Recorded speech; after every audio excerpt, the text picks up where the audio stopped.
All right, guys, I wanted to tell you a pretty funny story about this liquor store.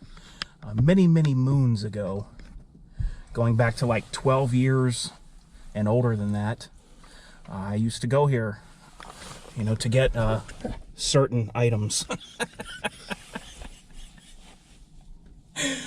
Okay, so this place is in a really bad part of town, and at that time, all those years ago, I lived in a really bad neighborhood.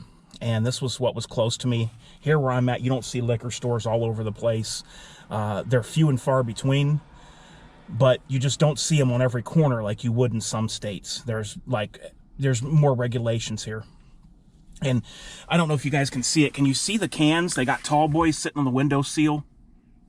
Gates locking the door, which isn't really that unusual. But they used to close these gates out here so you couldn't even enter the lot. But guys, you guys aren't going to believe this when I start telling you the stories of this place. This used to be called Phil's Wine Boutique, which I always thought was funny. And I'm going to tell you why. Now it's called Phil's Wine and Liquor. But I always used to laugh because it was called Phil's Wine Boutique. And when you walk into this place, maybe I'll sneak in there one day and do just a secret video walkthrough and then just walk out and show you guys what it looks like in there. When you go in there, it's like a time capsule. Everything and all the decor and shelves and everything is from the 1940s and 50s. They've never updated anything, including the floor. Everything is literally that old.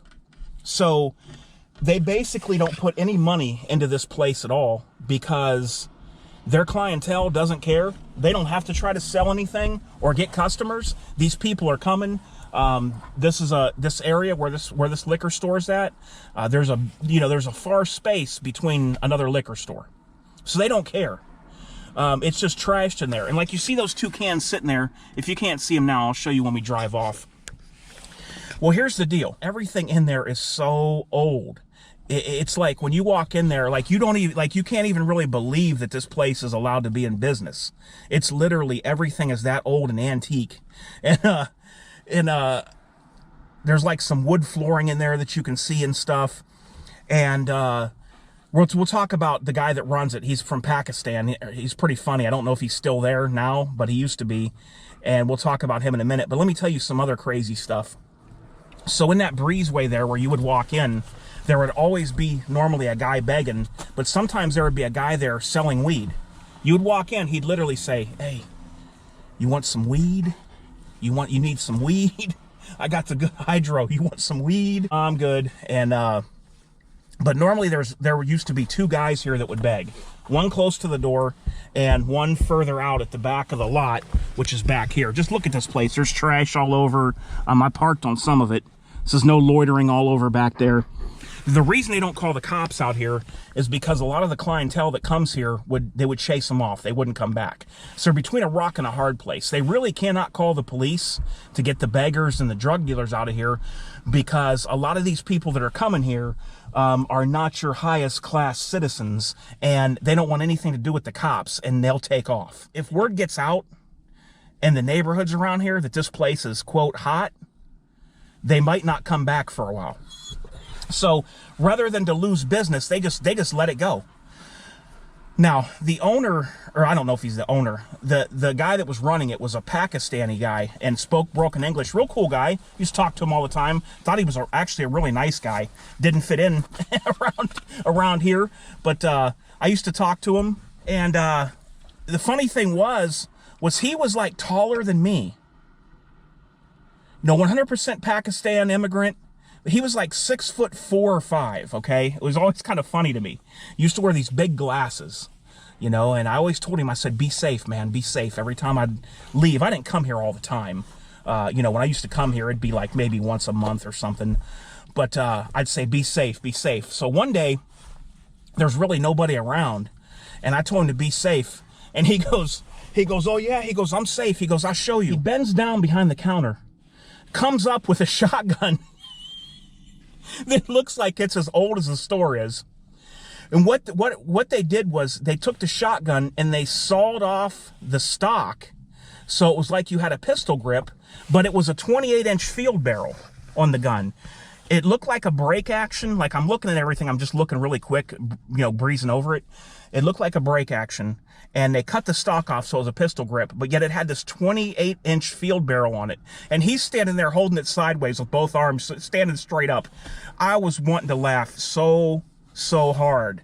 And I told him, I said, I'm a gun guy. And he said, oh, you like guns? I said, yeah. I said, yeah, I'm a gun guy. And he goes, you want to look at this? I said, yeah. He said, okay, come around here. So I go over and I go through where they keep the liquor. It's in another room, and go through toward the back where they store stuff. And first I'm like, man, I don't know if I should go back here or not. What's gonna happen? And so I get back there and he hands it to me and he's like, you tell me what you think. And like, all the finish of the wood on the pistol grip was worn off. It looked like 2x4 wood. Like, there was no finish on the wood at all. It was all worn, sanded down, like it had just so old from age. So I take this thing, and it is a break open, and I said, I'm going to open it, okay? I said, you care if I open it? He said, no, you do what you want. Do what you want. So I break this thing open, and it's a 16 gauge, and the shell does not come out that's in there.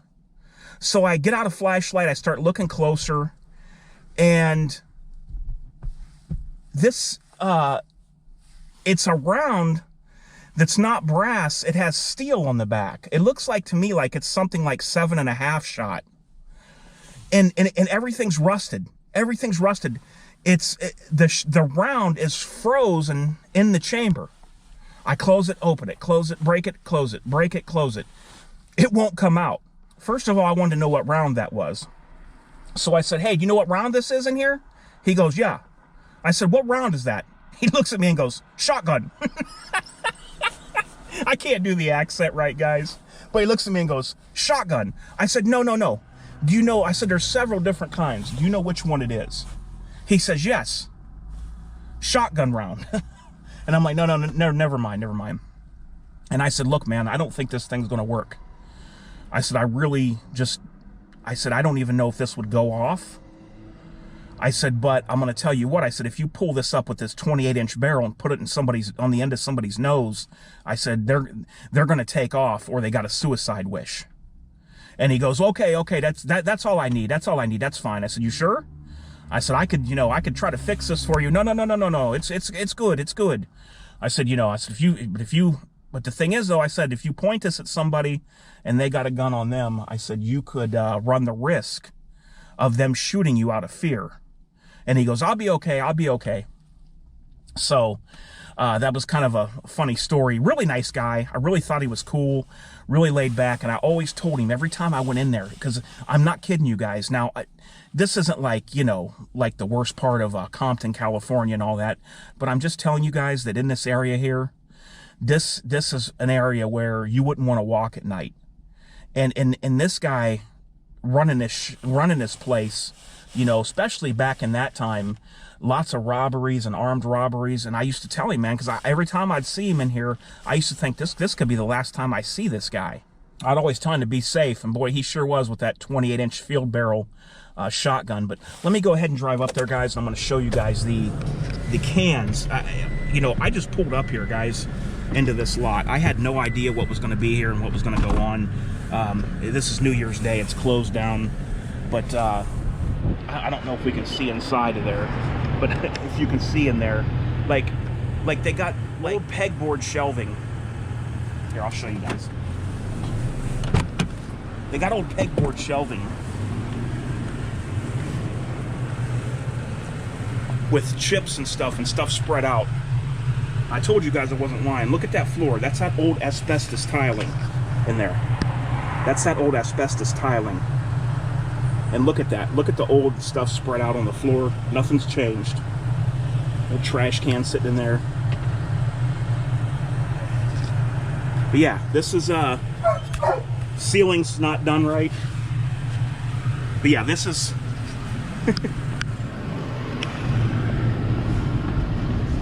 so you guys can see there that it was exactly like I was telling you. It's even worse than that. There's like another back room over there, and there's some wood flooring and where they keep the liquor bottles. And look at this here. They're right here in the window ledge. rolled up cigarette papers, wrappers, and tall boys of Ice House sitting there. And it's just a mess. So I'll back up and I'll show you guys what it looks like.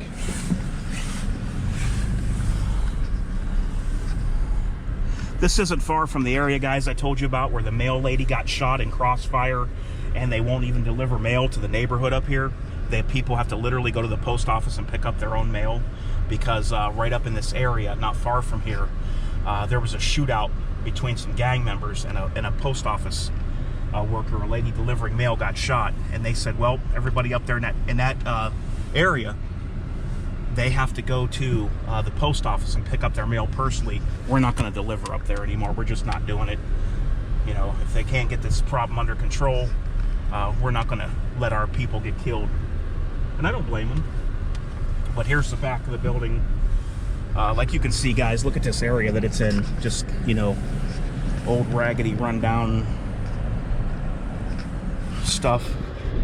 But I thought you guys might find that interesting. And let me know, guys, what you think in the comments below. And maybe one day I'll do a sneak film and walk through there and quickly walk back out and let you guys know what you think of that. All right, guys, until next time, this is DOF, Ziva, and Agar. Agar.